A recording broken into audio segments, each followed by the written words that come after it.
শুরুতেই যে খবর জানাবো আপনাদের, ফের কালীঘাট থানার ওসি বদল। কালীঘাট থানার নতুন ওসি হচ্ছেন বলাই বাগ। ফের আপনাদের জানাই, কালীঘাট থানার ওসি বদল। কালীঘাট থানার নতুন ওসি হচ্ছেন বলাই বাগ। ভাঙড়ের কোলেরহাট থানার অ্যাডিশনাল ওসি ছিলেন এই বলাই বাগ। গতকালই আপনারা জানেন কালীঘাট থানার ওসির দায়িত্ব দেওয়া হয়েছিল চামেলি মুখোপাধ্যায়কে, আর এবার চামেলি মুখোপাধ্যায়কে সরিয়ে কালীঘাট থানার নতুন ওসি হচ্ছেন বলাই বাগ। ময়ূক ঠাকুর চক্রবর্তী আমাদের প্রতিনিধি রয়েছেন আমাদের সঙ্গে টেলিফোন লাইনে। ময়ূক, ফের কেন এই বদল? দেখো, গতকাল গৌতম দাস, যাকে নির্বাচন কমিশন কালীঘাট থানার ওসি করেছিল, সেই গৌতম দাস রাইফেল নিয়ে একটা ছবি দেয় এবং সেটা নিয়ে বিতর্ক ছড়ায়।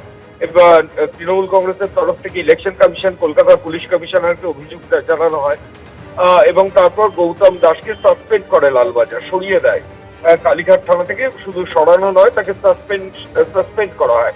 এরপরই গতকাল যে নির্দেশিকা বেরোয় লালবাজারের তরফে, তাতে দেখা যায় যে উল্টোডাঙ্গা মহিলা থানার অফিসার ইনচার্জ চামেলি মুখোপাধ্যায়, তাকে কালীঘাট থানার ওসি করা হয়েছে এবং তিনি কালীঘাট থানার ওসি হয়েছেন। এর পরবর্তী ক্ষেত্রে আজকে আবার একটা নতুন নোটিফিকেশন বেরিয়েছে এবং তাতে দেখা যাচ্ছে চামেলি মুখার্জিকে ওসি কালীঘাট করার যে নির্দেশিকা ছিল সেটা ক্যান্সেলড হয়েছে। সেটা ক্যান্সেল হয়ে গেছে। ভাঙড়ের কোলেরহাট থানার, ভাঙড় ডিভিশনের কোলেরহাট থানার অ্যাডিশনাল অফিসার ইনচার্জ বলাই বাগ, তাকে কালীঘাট থানার নতুন ওসি করা হলো। আমি আবার বলছি, গতকাল গৌতম দাসকে সরিয়ে সাসপেনশনের পর চামেলি মুখার্জিকে ওসি কালীঘাট করা হয়েছিল। আজকে লালবাজারের যে নির্দেশিকা, তাতে চামেলি মুখার্জিকে উল্টোডাঙ্গা মহিলা থানা, যেটা তিনি দায়িত্বে ছিলেন, সেখানেই তাকে রাখা হয়েছে। কালীঘাট থানার ওসির দায়িত্ব যে তাকে দেওয়া হয়েছিল সেটা ক্যান্সেল হয়েছে। কালীঘাট থানার নতুন ওসি হচ্ছেন ভাঙড়ের কোলেরহাট থানার অ্যাডিশনাল ওসি বলাই বাগ। ময়ূক, সঙ্গে থাকো। কালীঘাট থানা ওসি ফের বদল হলো, নতুন ওসি হচ্ছেন বলাই বাগ, যিনি ভাঙড়ের কোলেরহাট থানার অ্যাডিশনাল ওসি ছিলেন। বিতর্কটা কিন্তু শুরু হয়েছিল কালীঘাট থানার ওসি গৌতম দাসকে নিয়ে। তাকে সাসপেন্ড করেছে লালবাজার। গতকাল চেম্বারে অস্ত্র নিয়ে পোস্ট দিয়েছিলেন, ক্যাপশন দিয়েছিলেন নতুন অ্যাসাইনমেন্টের জন্য তৈরি। এরপর তৃণমূলের তরফ থেকে অভিযোগ জানানো হয় এবং সেই অভিযোগ জানানোর পর গৌতম দাস, তাকে কিন্তু সাসপেন্ড করা হয়। তখন তার জায়গায় নিয়ে আসা হয় চামেলি মুখোপাধ্যায়কে, আর এবার তাকে সরিয়ে নতুন ওসি করা হলো বলাই বাগকে। সোশ্যাল মিডিয়ার ছবি এবং সেই ছবি ঘিরে বিতর্কের জেরে সাসপেন্ড হয়েছিলেন কালীঘাট থানার ওসি গৌতম দাস। কালীঘাট থানা ওসির দায়িত্ব দেওয়া হয় তখন চামেলি মুখোপাধ্যায়কে। গতকাল এই নির্দেশের কথা জানানো হয়েছিল, লালবাজারের তরফ থেকে এই সিদ্ধান্ত নেওয়া হয়েছিল এবং তারপর সেই নির্দেশিকা বাতিল করে এবার নতুন ওসি হলেন বলাই বাগ। আমাদের প্রতিনিধি ময়ূক ঠাকুর চক্রবর্তী রয়েছেন আমাদের সঙ্গে। ময়ূক, দেখো, তোমায় একটা জিনিস জানাই যে এই নির্বাচন ঘোষণা হওয়ার পর কতবার কালীঘাট থানার ওসি চেঞ্জ হলো।